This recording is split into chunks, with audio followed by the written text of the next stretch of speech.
What's good, y'all? It's the Demouchet REACT, and we're back with another video. Who we got today, C? Today we're back with another American reaction. Let's get it. Excited about this video. If you're new to us and we're new to you, make sure you scroll down, hit that subscribe button, and turn on the post notification bell. Because we're on the road to 200K. And we cannot get there without you guys, alright? Join the family. Without further ado, let's get into the video. At all. Yeah. Very safe, very privileged, I think. Very privileged. I'm gonna be really honest. In America, we are really not taught about the rest of the world. I actually didn't ever take a geography class. That part of the conversation. So if that shows you about how much I already know, it's not that much, but I do know it sounds like all of your countries sound like a wonderful place to live. I really don't know specific details, but I'm really excited to learn about it today. Okay. Very well said. That's crazy. Very well said. Now, I actually do remember at least 2 geography classes, but it wasn't like they taught us about the other countries and then they made it back to us.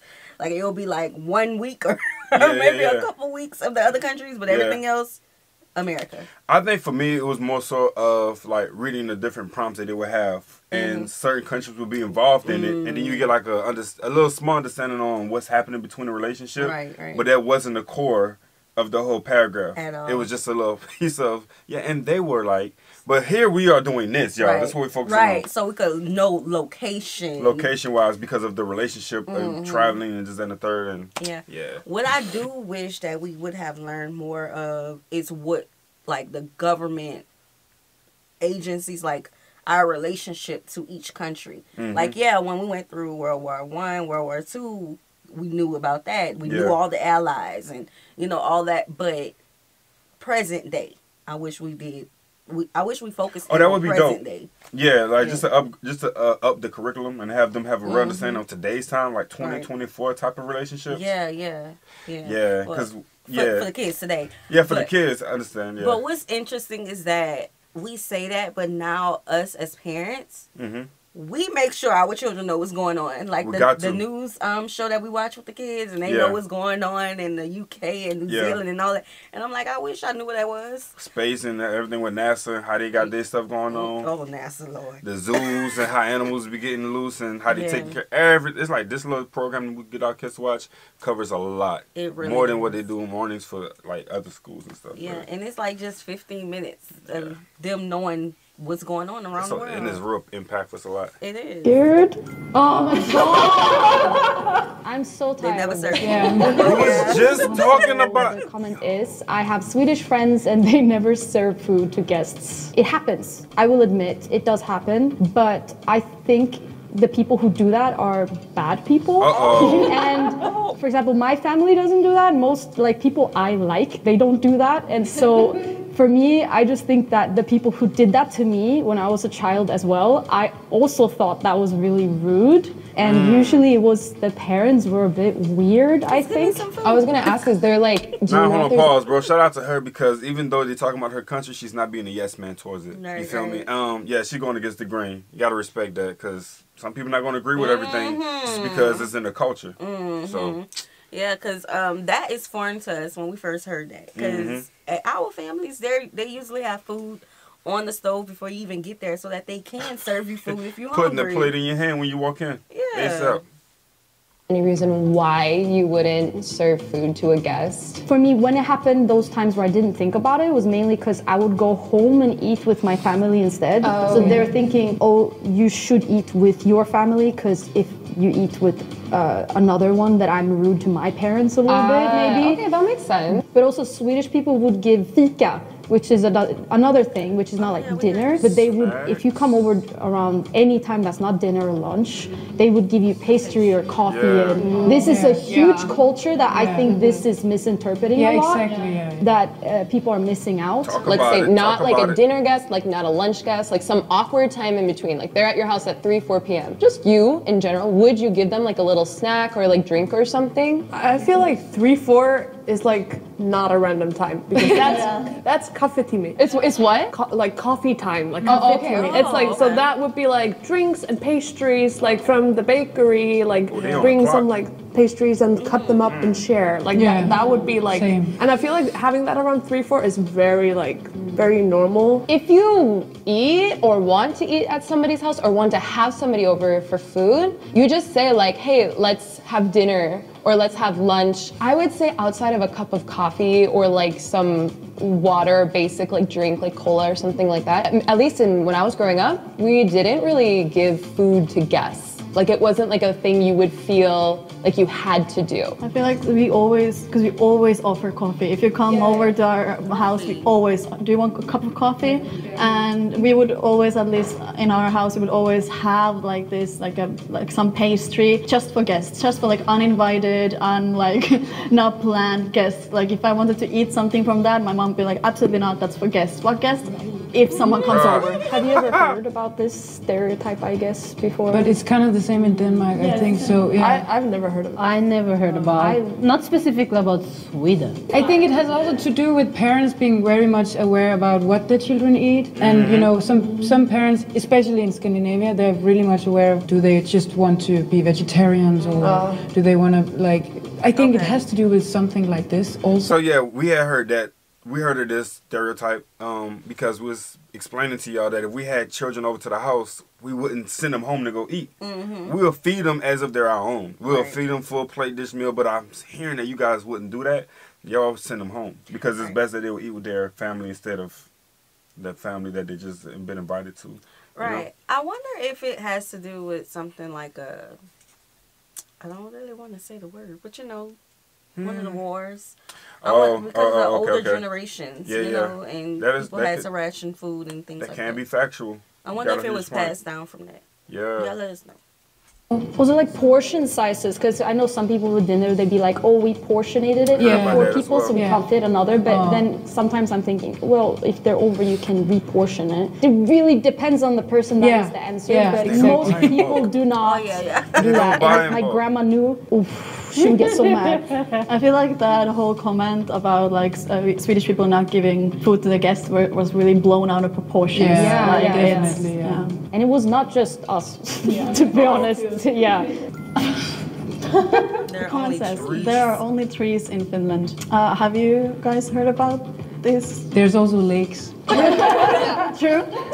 I've never heard about the trees. I've heard about the lake. I've heard about those. There's more saunas than cars. That one is popular. I can see where this comment comes from, for sure. We have a lot of trees and a lot of lakes. Yeah, there's not much to do outside of like those, like the capital and like those few big cities. I myself, I'm from a very countryside area. I don't know what to say about this other than it's pretty much true.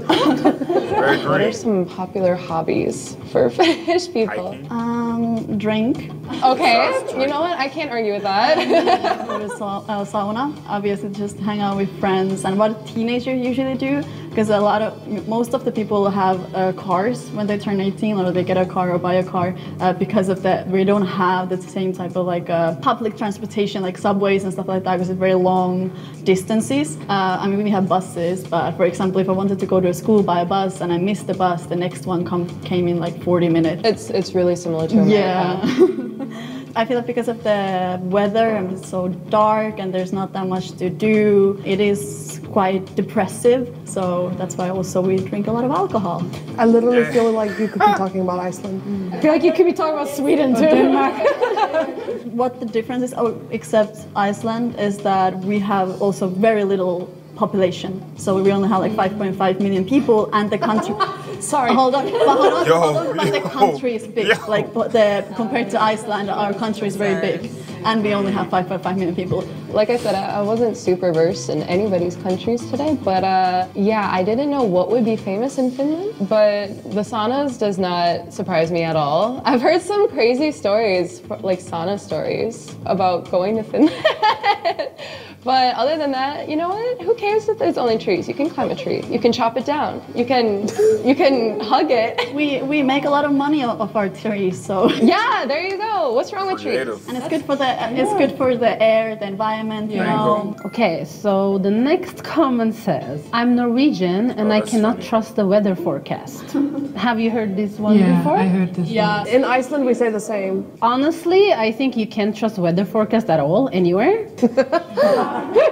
But I will not say true at all, because in Norway, usually the weather forecast is quite on point. But the only thing, maybe the only region this like applies to, maybe Bergen. Oh, Bergen. Because in Bergen, like it's between mountains and near the like sea ocean side. So I will say there are a lot of rain there. So it's kind of hard to predict, like, is it going to be sunny, it's going to be rain, and it can rain many times throughout the day and then suddenly be sunny. So our weather forecast is quite on point. Probably a person Well, who... y'all know how we tell the weather. We go outside. That's it. We stick our hand out the door like this. Yeah. How I feel. That's how we tell the weather. Nah, I used to put my hand on the window or something before school. I'd be like, man, what's going to be today? Hot, cold? Because, you know, they say it's supposed to rain, but I'm not sure if it's going to rain now or later. So I'm trying to figure it out. So, yeah, I used to do something like that. Yeah, you bring a coat just in case. Oh, keep one packed on you. 1,000%. lives like higher up north, where it rains a lot. I feel like because like as you get higher up in Norway, you get like the same like degree as Iceland, and we literally like in like our tourist shops, there's like merch that has like just wait 5 minutes, you'll get the weather you want, like that kind of merch because it changes every 5 minutes. Like that's a joke we have. This comment says Danes love to complain about their own country's weather, which is usually grey, rainy and cold. Yeah, I think it's true in a way that Danish people love to talk about the weather together. Have you ever heard this comment? I think this when I'm in Denmark. I have not heard this. I've heard the short version. Danes love to complain. Yeah, It's true. Group complaining is very therapeutic. It's a very cute way of complaining, I think. They like, if they don't know the person next to you and they wait for the train, which is always delayed, they will be like, the train is always delayed. Yes, it's because of the weather. Yes. It's so rainy and grey. Yeah. It's like a conversation starter. Yeah. It's not really warm in the summer and it's not really cold in the winter. It's just rainy and grey. Perpetual grey. It can be nice in the summer, I think. Like it can be sunny, but I think most of the days are grey, rainy, and cold. And windy is it's a very flat country. Yeah, you have the wind power. Yeah. I think I've never been to Denmark when there was good weather. No, I'm so sorry. But you know, I love Denmark, but it was always so windy and kind of the tiny rain a little. That mist. Yeah, see, people like me, I would love that weather. Not every day now. But I'm going to go there to, you know, escape, write, be artistic. Yeah. I love weather like that. It's cool for a minute, but I'm gonna need that sun to peek out from behind them clouds now. Yes. I'm gonna need that. It just feels nice. That's like going somewhere where it's dark for a couple months. Oh, see, now that's a whole reset button. For real. If you really want to reset, go somewhere where it's dark for a couple. Or just lock yourself in the closet or something. Yeah, I'll be like Barney. Yeah. Mr. Sun. Where you at? It's so annoying. Oh my god. Sorry, give me a second. In Iceland, that's This crazy. comment says everybody knows everyone in Iceland. It's kind of true. Like our population, as of right now, I think is 420,000. So we don't even reach like 500,000.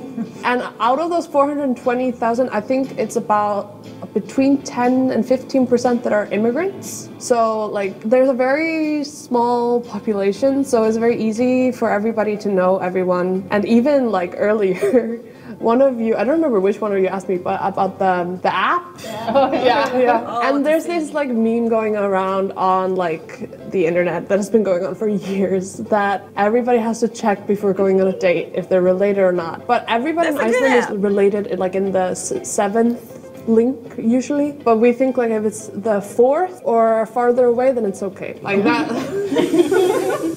But if it makes you feel that any better. Pause. So it's basically saying it's like we family, but we like distance. For us, we be like distance cousins. Right. Cousins twice removed and all that. Yeah. Off the daddy side. Yeah.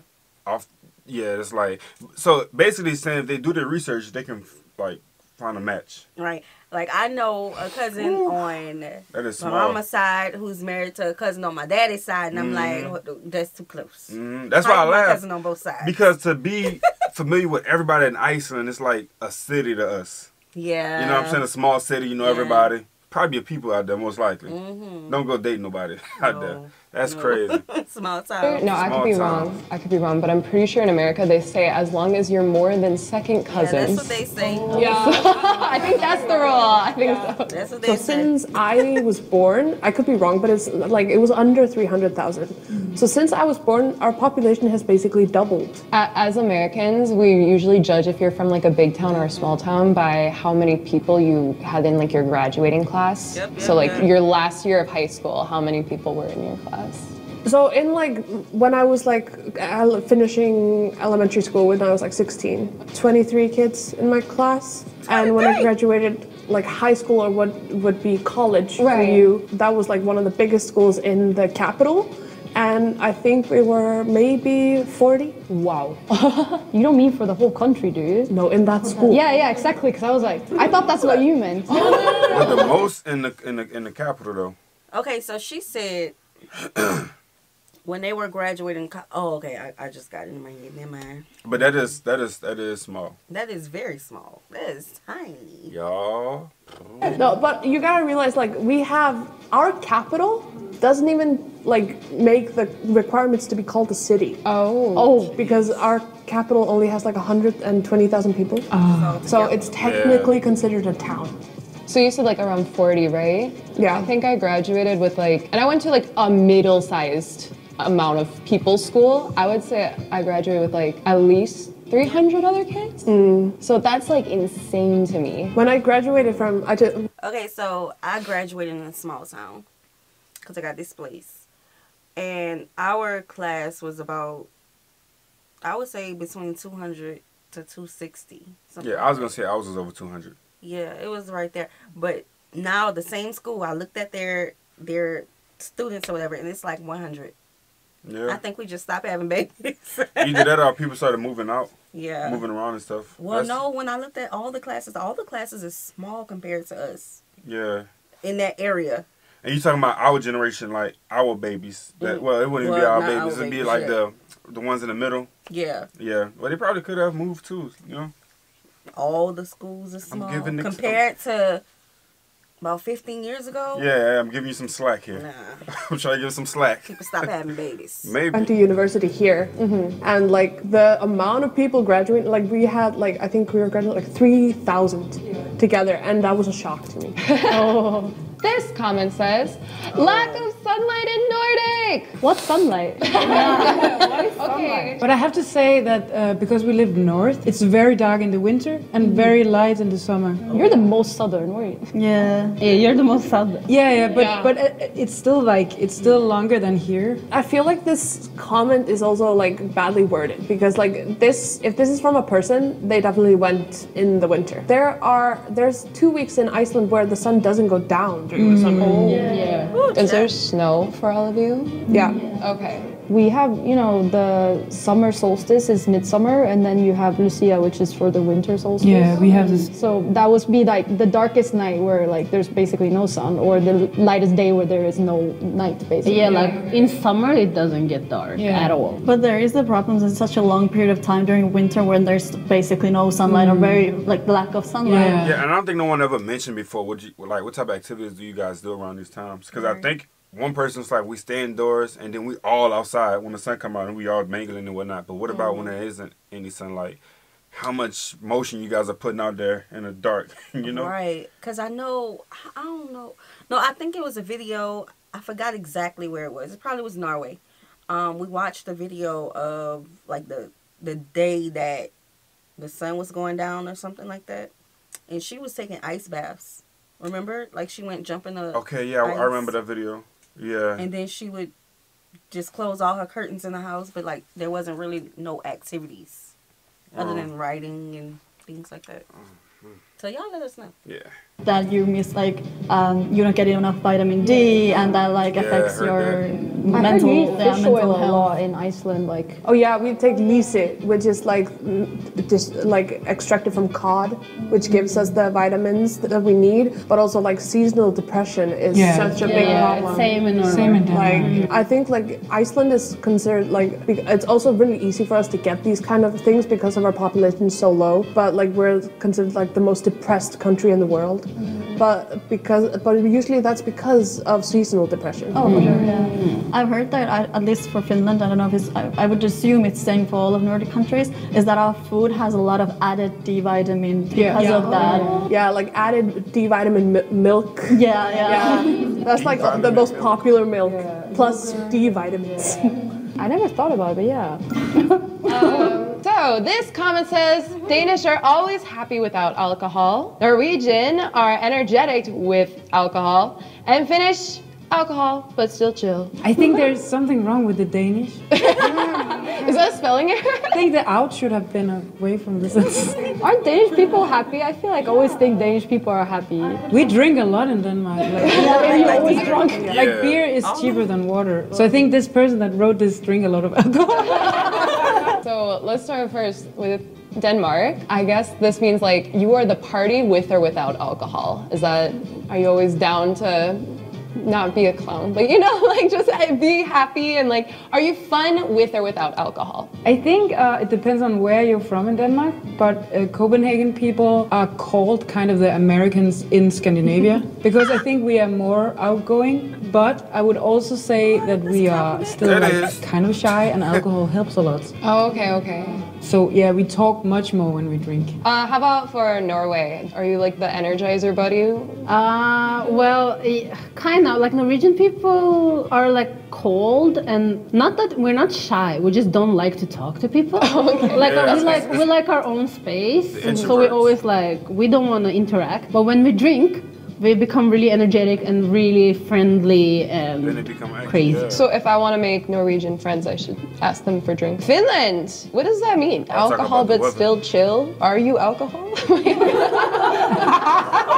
In Finland, if you drink alcohol, are you just like maintaining the same energy? I would say mostly, yeah, you just drink alcohol, you chill, you go to sauna, you hang out with your friends, you just, I feel like chill is the right word for that. So basically, alcohol is water. Well, it's a commonly drink. I would say we're just kind of cold. But alcohol makes it a little warmer. If you want to get to know a Finnish person, get them drunk. Okay, so if you take a second to think about it like right now, what is the number one thing that you think is the worst thing about each of your countries? Okay, I can tell about Norway. It's the lack of sunlight in winter because it gets really cold and really snowy. So you kind of get like all three of them at once. A thing that is bothering me about Denmark is that it's really expensive. I think Nordic countries in general are really expensive countries. For me, I think, like was mentioned about the pricing, like I just went back home and came back and it broke my wallet. Even though I was like living with my parents, still like... But then as well, like, especially one of the reasons I left Iceland is because there's nothing to do. It's Iceland is so isolated and far away. Like just going to Denmark and like England, which is the closest, is still a 4-hour flight. For me, like it's the isolation and the nothing to do, really. I would also say that there's nothing to do, but also like the kind of controlling environment in a way that like we have a lot of rules and a lot of laws, like for example when it comes to just drinking, like you can only buy alcohol until 9 p.m.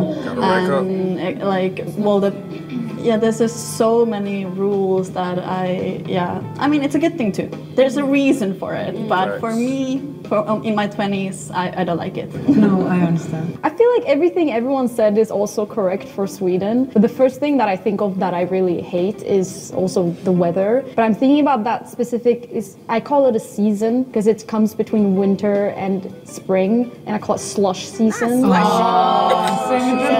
on for like at least 2 to 3 months or something, and it's just your shoes get wet, and it's just it looks so depressing. You can't do anything, and I just hate it so much. That is just what I think about when I want to like depressed in Sweden. Today we talked about the worst things in the Nordic countries. All right, yeah, we're gonna stop right there. Make sure you guys go and check the channel out. Overall, it does sound like, and I'm gonna use this as an example. It sounds like that child who stayed inside, who never had a chance to really get out, and when he finally did, he was like just happy with his results because it's been cold, it's been dark, it's been quiet, introvert type of atmospheres, rules. You know what I'm saying? Yeah. Sound closed in. Before we watch this video, these are the people who like the outdoors. The people who like to hike. That's what I went into this video knowing. But I learned some more things. See, you always think you know countries until you hear more things about them. Yeah. I wonder how they go about finding these people. Being this type of environment, you know, has all these downward, you know, motions. It's like how you find the uppity ones, you know? Right. So that's a good thing they got this group though. Yes, I love that they always get groups from around the world and share things. Yeah. All right, y'all. We hope you guys enjoyed this video with us. Be sure to subscribe. We'll see you soon. Peace.